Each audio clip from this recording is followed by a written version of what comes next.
But again, I think mentorship as a whole, a fantastic initiative to nurture the growth and potential of the younger person, and for the older person, for them to also grow and just be reminded of what today's reality is really like on the ground. I really appreciate this expression that Simon Sinek said. When you're in a leadership position, yes, you're in charge, but if anything, what matters most is that you are responsible for those in your charge.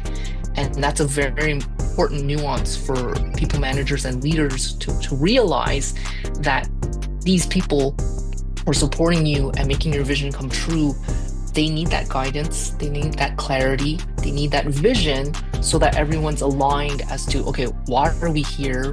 Why does our work matter? And what do we want as outcomes ultimately? I think the research has shown that women's ambition levels may have gone down simply because all of the hard work and their capacity to want to work more and do more has gone down over the years, which is quite worrisome because that may limit their opportunities for growth or for development. So I think the conversation needs to be had about what structurally and systemically exists and what we can do to address that, to ensure that women don't lose interest and ambition in wanting to grow and develop their own careers. Now, in the age of AI, do you think we still need mentors, or we should rely into some of the tools out there, whether it's the ChatGPT of this world or Perplexity That's of a the great world? question. Welcome to Strata Mentora Signature Series. Today we are happy and glad to have Meiji. And for those of you who don't know Mai-Gee, we met first saw at Concordia when I was back a student. And today will be a good moment to learn more about Mai-Gee. So Mai-Gee, thank you for coming on this platform. Sure, my pleasure. Thank you for Great. having me.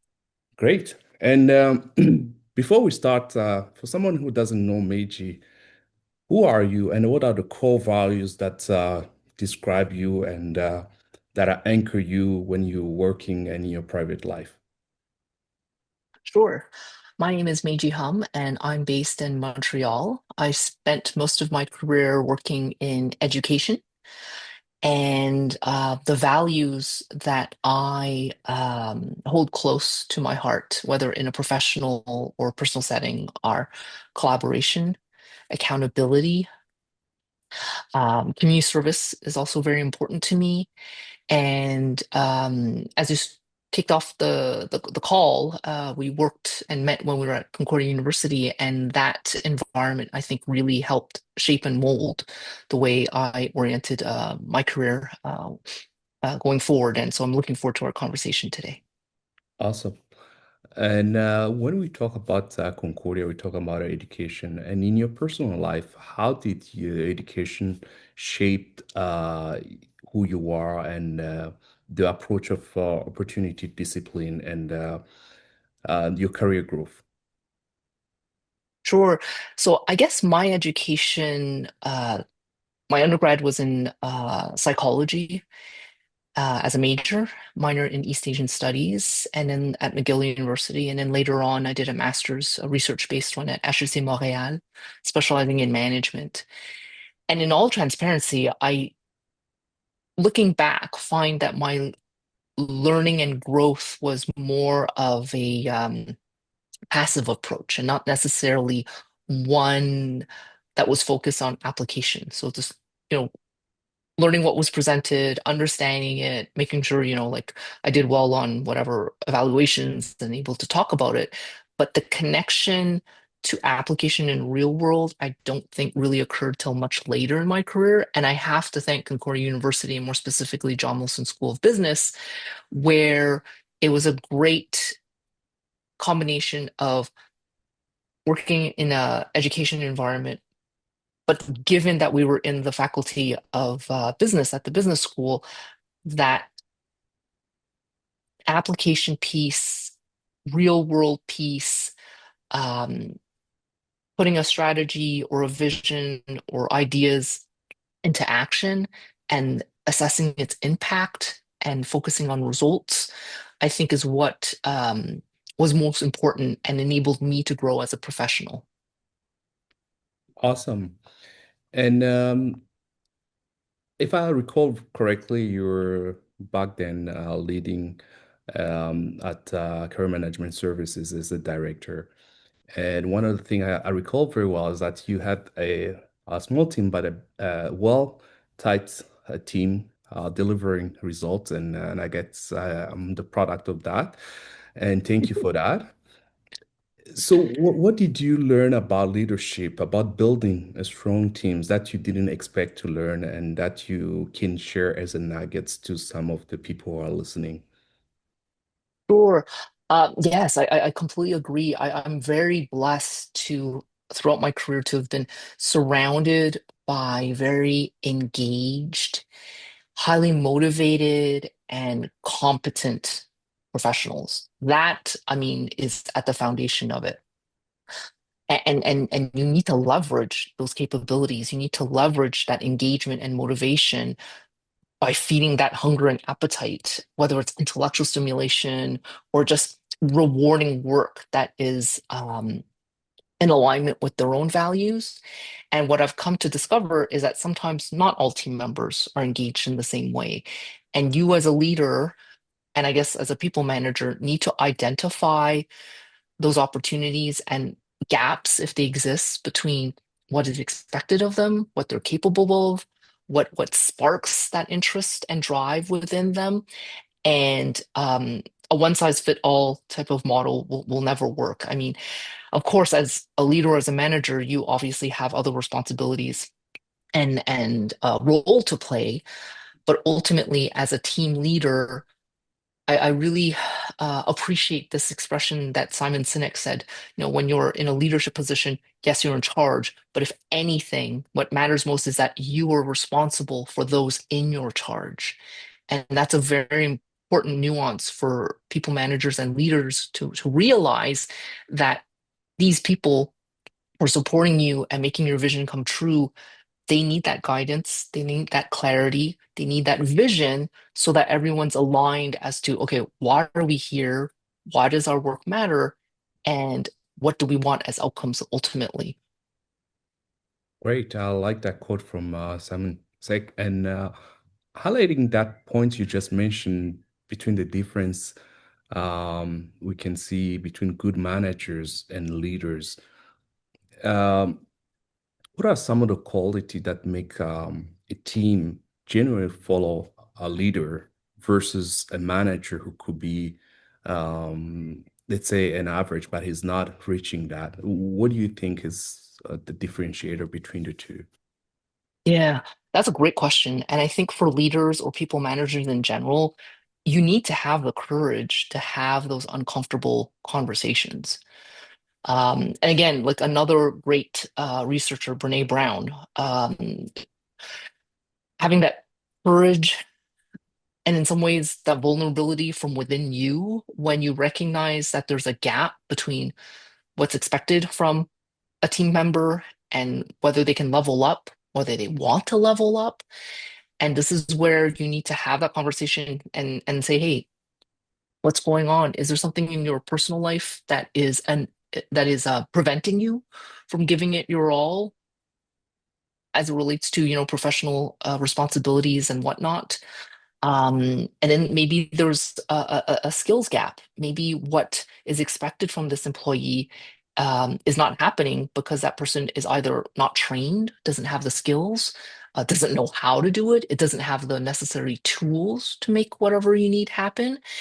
And as a people manager, as a leader, it's your responsibility to find out where those gaps are and provide and enable and to support that employee so that they can fulfill those goals and needs.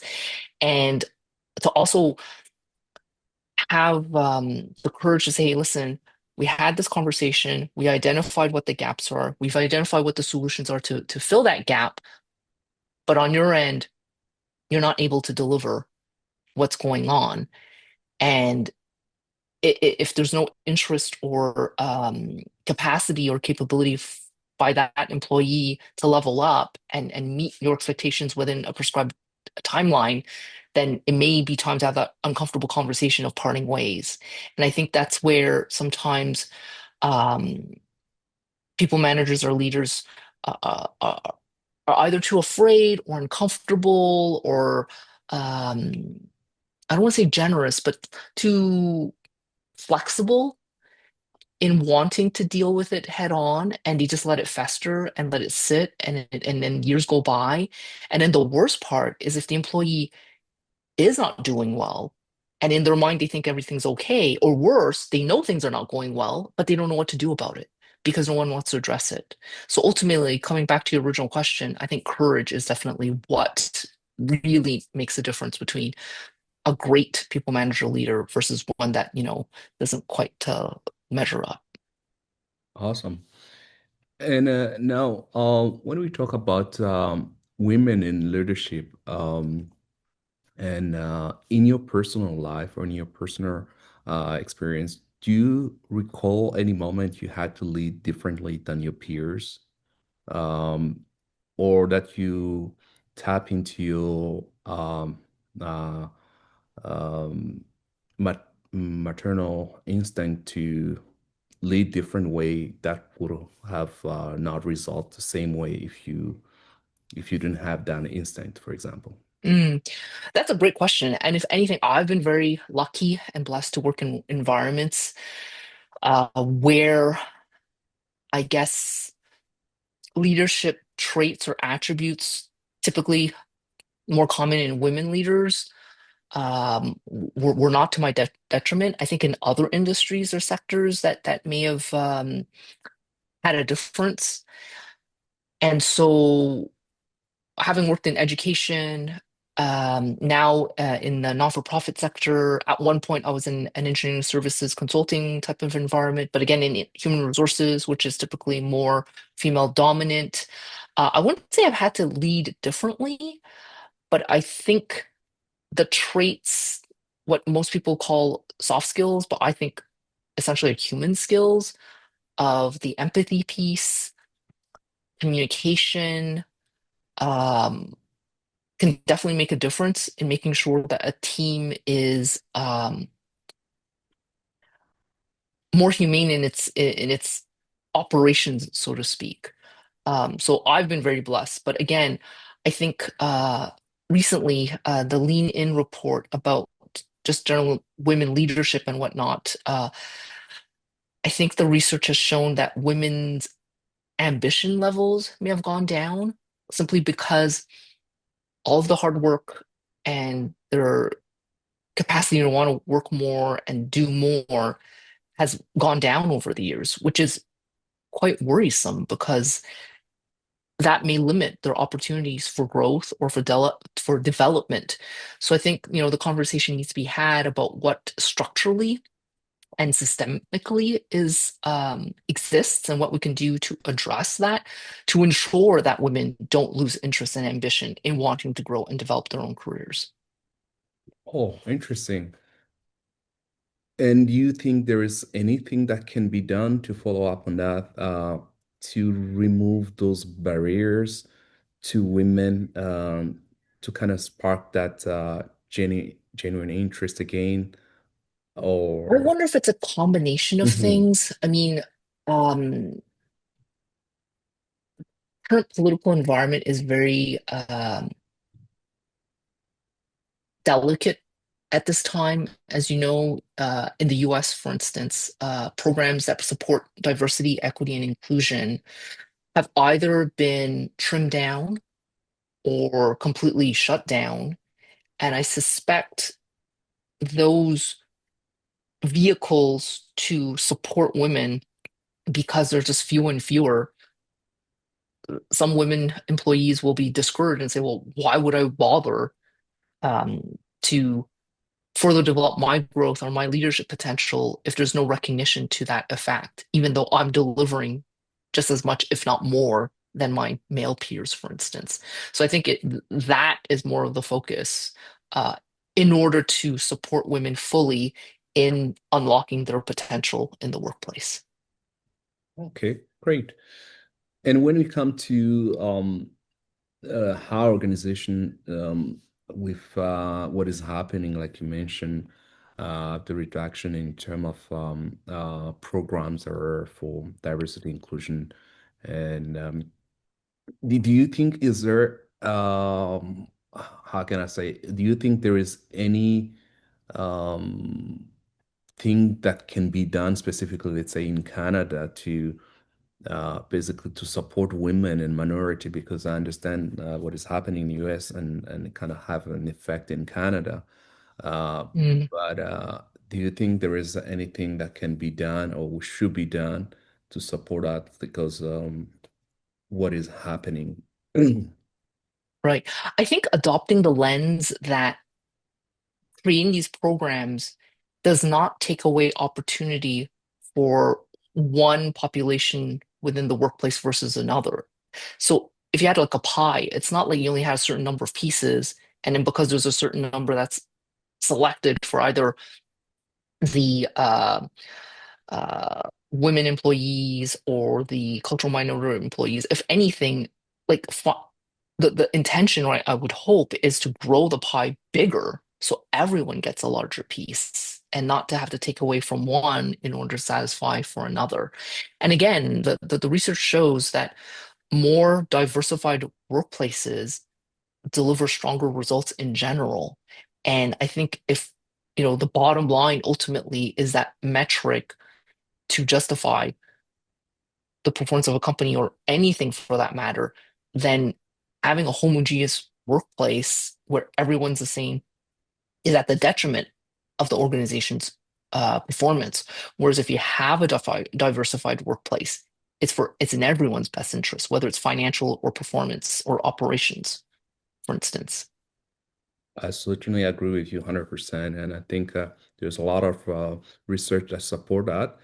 And I agree that with diversity of thoughts, you have strong company because you have that different type of thoughts. And we can see that with companies like Apple, Nvidia, they're all product of immigrant. So I think it's important that we highlight that and remove that scarcity mentality that can be Hmm. happening sometime. And thank you for Right. highlighting that. Great. Moving on, when it comes to your career decision, do you recall a moment where you have to make some career choice that you felt uh, uncomfortable or that you were not sure about how to navigate it?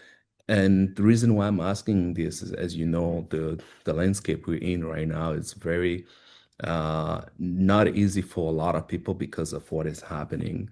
So, is there any kind of advice or any experience you can share, maybe that can help somebody to not think about them like or they are failure, but there is just something to learn maybe from that moment that you can share with our listeners and our viewers.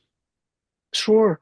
So at this time, I'm personally working in a not-for-profit sector, which is a sector I've never had experience previously. And prior to that, I actually, my own employment was terminated due to restructuring. And I had a choice. I was very, very lucky to have found an opportunity that can definitely leverage my skill set and my capabilities, but then I'll be distancing myself away from talent acquisition, especially early talent acquisition, early careers, as my sort of main area of expertise and deep experience. And I'm at an age, a point in my life where I want to be very intentional about my career. And so when this opportunity presented itself, I said, you know what? I want to explore it. I want to develop a new area of knowledge and expertise and see how I can transfer my skills from early careers, from talent acquisition, from career services and recruitment and comms in some ways from when I was working at Concordia and see how I can apply them in a completely different environment. And this is something that I've been living for the last couple of months.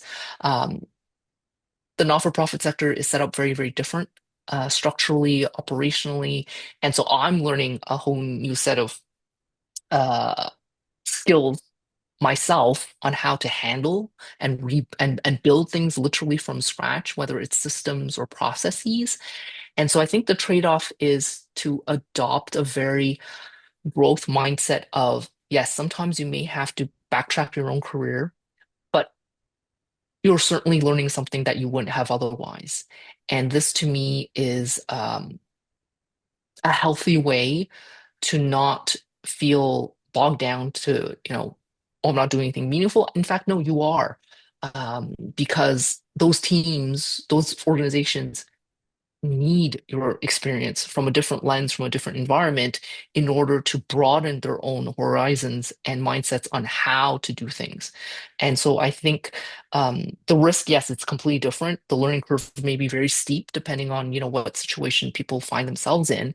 But I think that the one thing one needs to remind oneself is it's a growth opportunity. Yes, there's a bit of risk, but like all things in life, there will be risk. And it's how you go about managing it and what impact ultimately you can have on that workplace, on that organization, and on those teams. Awesome. Now, there is a new thing that is affecting students who are finishing their career when we talk about not only the tariff, but the AI function or the AI part. Um, what would be for somebody who's been working a lot in career management services for people who are about to graduate or just graduate or earlier talent? What would be your advice when it comes to how to overcome the situation that many starting position are being eliminated because of the use of AI. What is your advice for them and those who are starting maybe in the university are afraid about what's going to look like by the time they finish?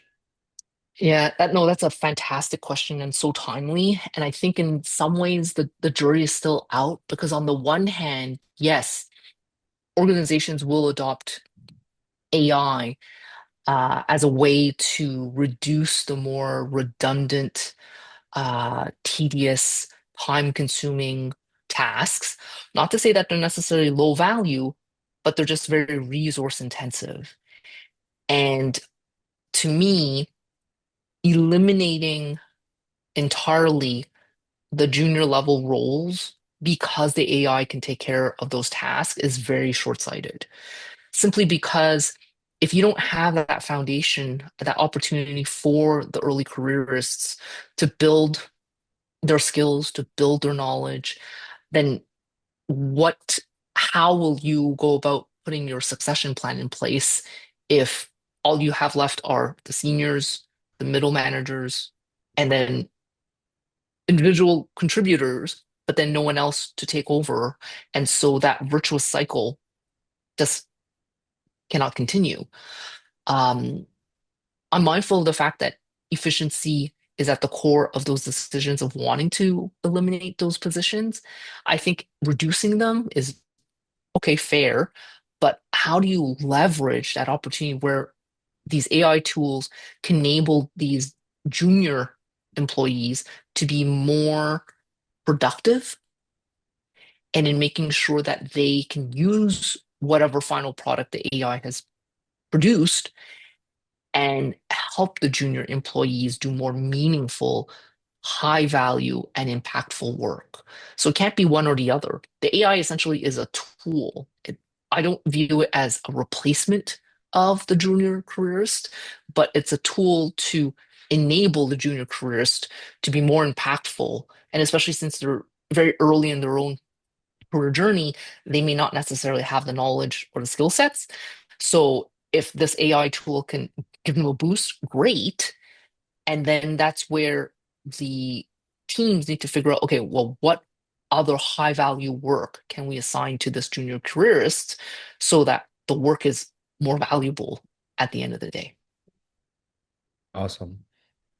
And I'll add on to that is that, like you said, at the end of the day, if there is no plan that was put into place, like you say, about the succession planning, it will be very difficult for those young folks basically to get the experience to get what others are. So, very um, good points. And to that point, do you think we should be encouraging more now and to all the programs that have to do with apprenticeship, maybe so that student can learn earlier before they even finish, because now that those low level task has been taken care by the AI, maybe try to train people before they even graduate by allowing more apprenticeship into companies so that those people, by the time they graduate, they can just go ahead and move to senior role. What do you think about that?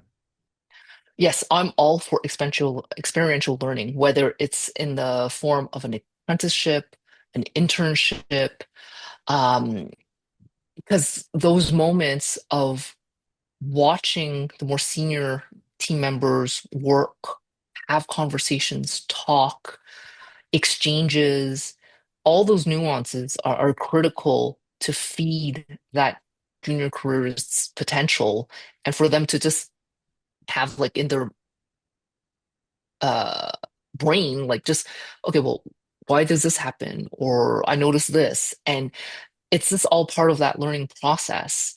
And um those opportunities make such a huge difference in also developing and preparing the career level readiness of the student when they're about to graduate and enter the job market. Because not only do you have those technical skills, but the development of the professional network, of having people who can advocate them when they start applying for jobs post graduation, and also to know what they want and don't want, and what teams really make them thrive, and what environments where they won't be sufficiently intellectually and professionally stimulated so that they can deliver their best work. So again, that whole experiential learning piece, I think, is critical, and it would be so short-sighted if organizations decided to shut them down. And this is where I think the universities need to continue having conversations with employers in order to best um, create opportunities where these students can have these short-term employment opportunities in the real world, on the ground, in the work environment, and then bring those things back when they go back to school so they can make the connection between the theory and the application. And when graduation rolls around, they're ready to hit the ground running. I agree. Now, when we talk about confidence, there is one subject that happened that is talked about and many high performers like Maya Angelou talked about the imposter syndrome. Have you seen it happening with people in maybe especially at the beginning of their career, and how do you encourage them to overcome it? Sure. So I think imposter syndrome occurs when you're starting something new.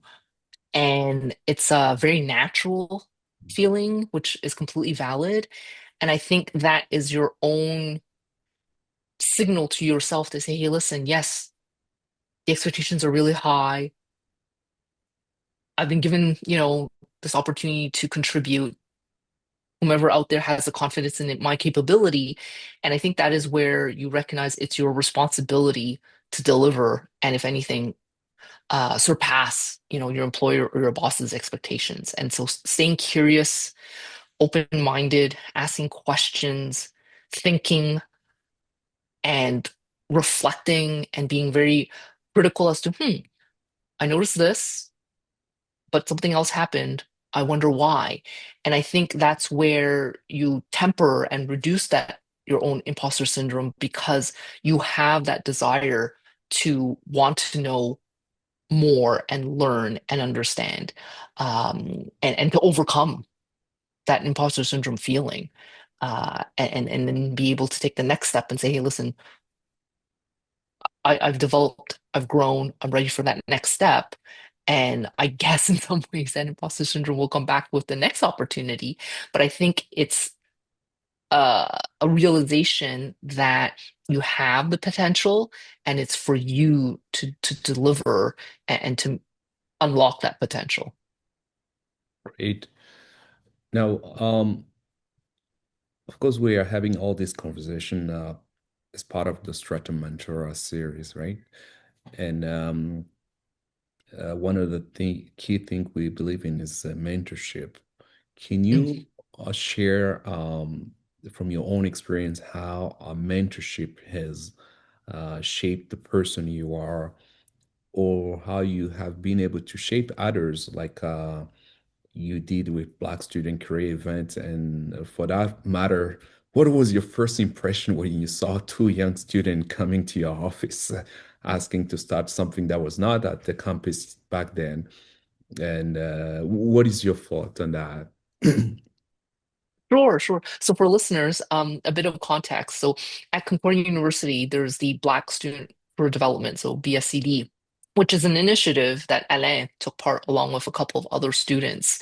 And I think it was right before the pandemic. And then I remember very vividly a call during the summer of 2020 to develop this idea of having um, a panel discussion for Black students featuring employers would talk about their own companies, what opportunities they may have, but to also share advice for students whose backgrounds may not be your typical students who may have access to professional networks or opportunities or lifestyles or knowledge and information on market intelligence and anything that's just purely business related in general, which I can recognize myself in as well, because my own family, there were no white collar workers. So I could completely relate to this. And looking back, I think it was one of the best decisions just to have the conversation and to encourage the original founding member students to develop this initiative and to showcase the success of many other Black professionals whose experiences were similar to those students who attended, and just to say, hey, this can happen. There are opportunities, there are people out there who are ready to open doors, to make introductions, to serve as mentors, to serve as sponsors or advocates so that you can realize your career aspirations.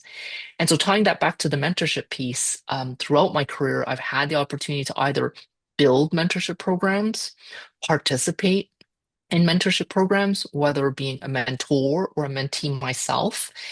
And I think my general sort of impression is mentorship as a whole, I think is a great way for both people in the dyad to learn, um, because of the generational piece, because of the experiential experience piece.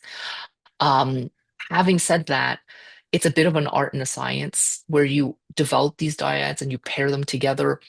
Sometimes they stick, sometimes they don't.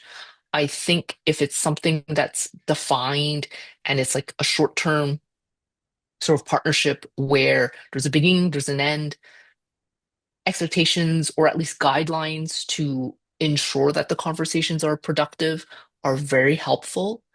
And I think, like all relationships in life, there's a natural affinity that develops, and that stickiness factor reveals itself through the conversations, through the interactions, and sometimes they last many, many years and develop into something more impactful and more meaningful. And sometimes there are these periods like seasons and they come and go, but the exchanges are such that there's a special relationship between the two individuals. And then depending where, the younger person is in their life, the more senior person can certainly come back and contribute. But sometimes that type of advice and support is not necessary because the young professional has moved on to something else. And that is where they will hopefully identify another mentor who can guide them. But again, I think mentorship as a whole, a fantastic initiative to nurture the growth and potential of the younger person, and for the older person for them to also grow and just be reminded of what today's reality is really like on the ground. I like that. Now, in the age of AI, do you think we still need mentors, or we should rely into some of the tools out there, whether it's the ChatGPT of this world or Perplexity or That's a great Claude? question. What is your view on what it's gonna look like as a mentorship? Since now, instead of waiting for somebody to call, you can ask one of those AI tools and a question about your Sure. career, about your investment, about your travel. What do you, or the best way to go to somewhere? What is your take on that? Do we have a competition with the AI tools now? What do you see? I How do wouldn't you see it see as it? competition. I Hmm. would maybe frame it as something that's complementary. Okay. So, on the one hand, I have no doubt if you ask any of the AI platforms for career advice, Hmm. they can certainly provide lots of rich content, which is amazing because it's so efficient, it's so wide in its scope. Having said that, the risks that come to my mind are the accuracy of the content, given that the person seeking this information may not yet have a critical enough lens to assess the validity of what they asked for. So that is one potential risk.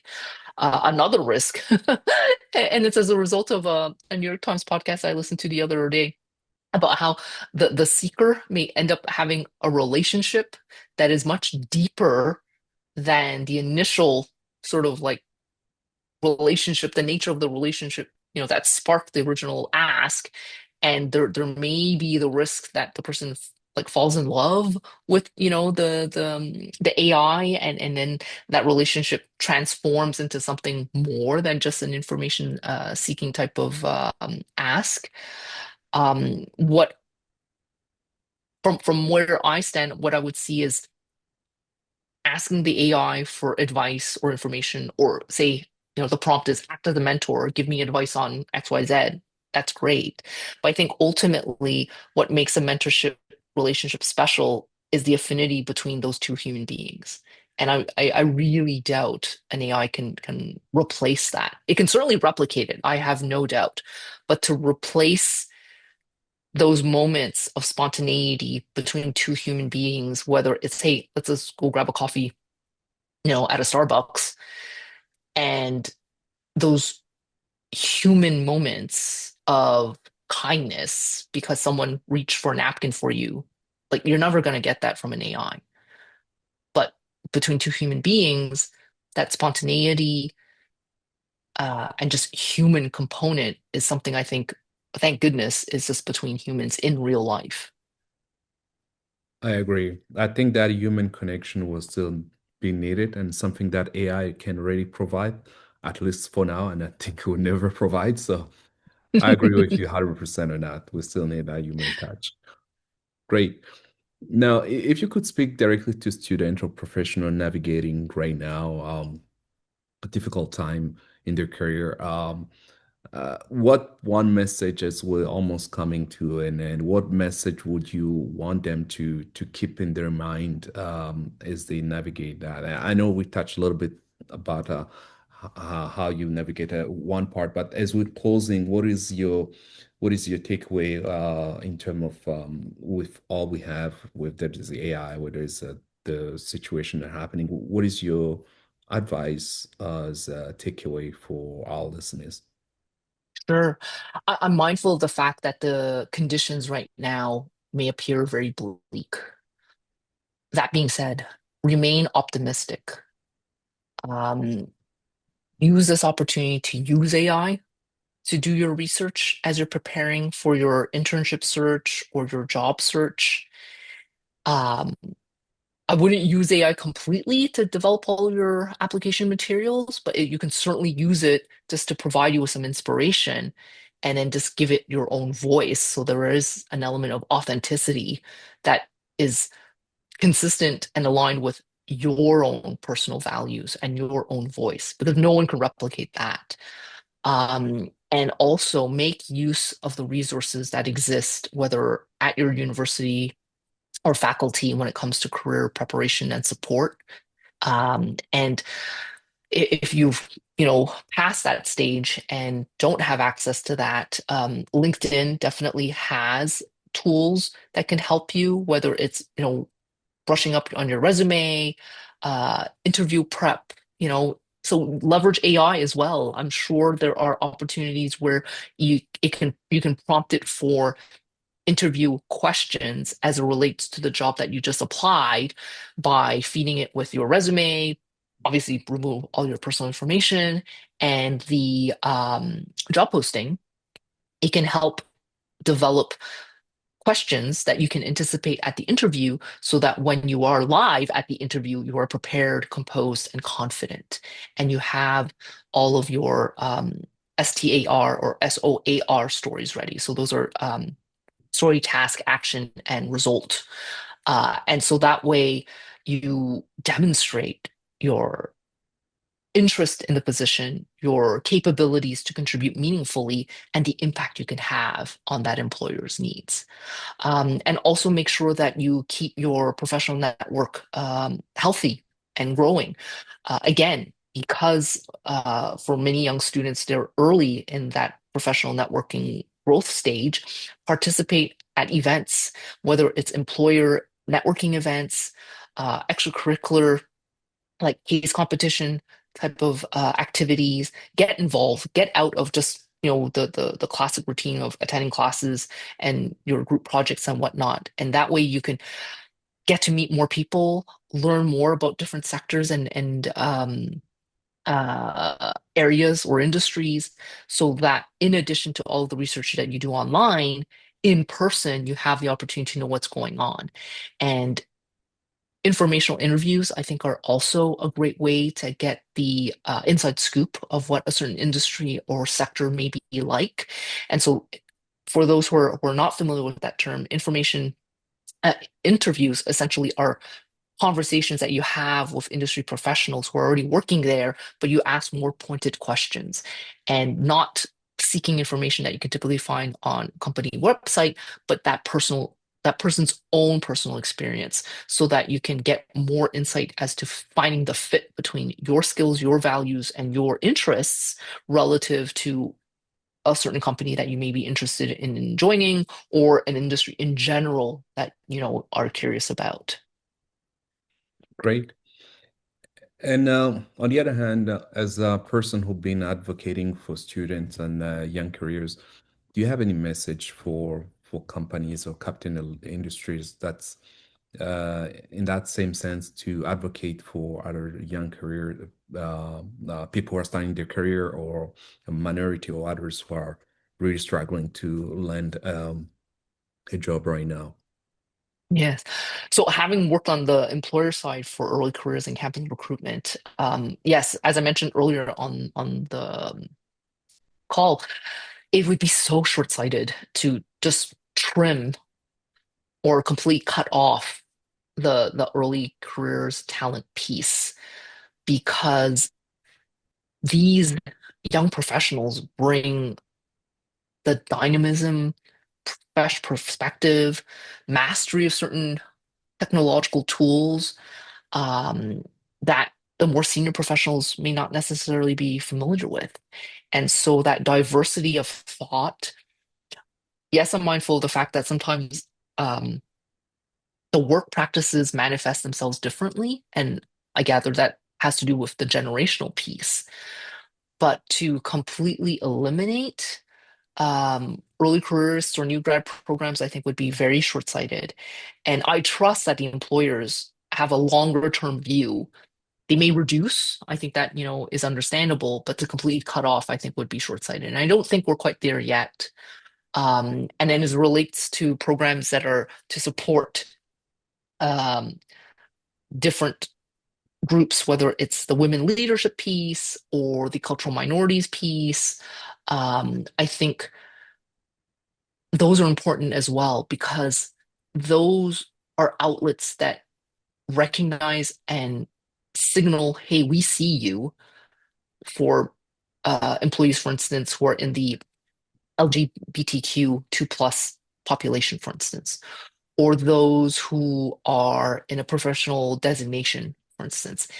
And in addition to the daily work that is completed, I think for employees who participate in those groups, it gives their work more meaning.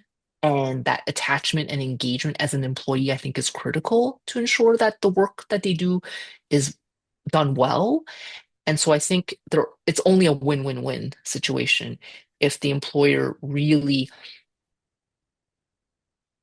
creates opportunities where the hard technical work is uh, is done, but also the sense of meaning and purpose that they gain from doing that work when that is done. Awesome. I like the part that you say, the meaning that need to be there as well. Great. As we close, we have happy to ask the guests to choose or maybe a subject or person you'd like to hear from this platform or from Starter Mentor. Is there any person you have in mind or subject you'd like to hear more about next? Sure. I would love to hear Dominique Anglade on your Awesome. show. Great. I think she is magnificent. Like a career in politics and then now in education and all of her community service work. I think it would be fascinating just to listen to her speak and just how she overcame all of the challenges in her professional life and just how she just goes about in general. And um, she's young, she's a mother, she is of Haitian descent, and how she navigates the day to day in this Quebec and in at one point, this, I guess, Canadian environment. I would love to hear her on your show. Awesome. I wrote her in a message. Thank you for the Okay. suggestion. It's very nice of you. Could we say that is one of the person that you admire as it could be a good, maybe a mentor at some point to some young people or people who Oh are, my goodness, I think she yeah, would be fantastic. awesome. Totally, totally. Just look at her track record. It's amazing. Awesome. Awesome. Great. Great. I'll certainly look into and reaching out to her. And thank you so much, Meiji. We're reaching out time, but I would like to take this moment again to express my gratitude for accepting this invitation and also for what you did before by starting the Black Student Career event. I think that is reaching now to the 12th edition and maybe a couple hundred students who have been recruited through that initiative. So because you believe in us when back then in 2020 when we were starting. So thank you. And here we are now with Strata Mantra. We're starting and helping others leaders as well to grow and to thrive. So thank you for all you're doing for the community. Wish you all the best and looking forward as well to continue the conversation. And for those who are listening to us, feel free to subscribe to comment and as well to like our page. And feel free as well to comment if you'd like to hear somebody into the show and share your thoughts as well. Again, Meiji, thank you so much again. I thank you. Thank you, and you take care. Likewise.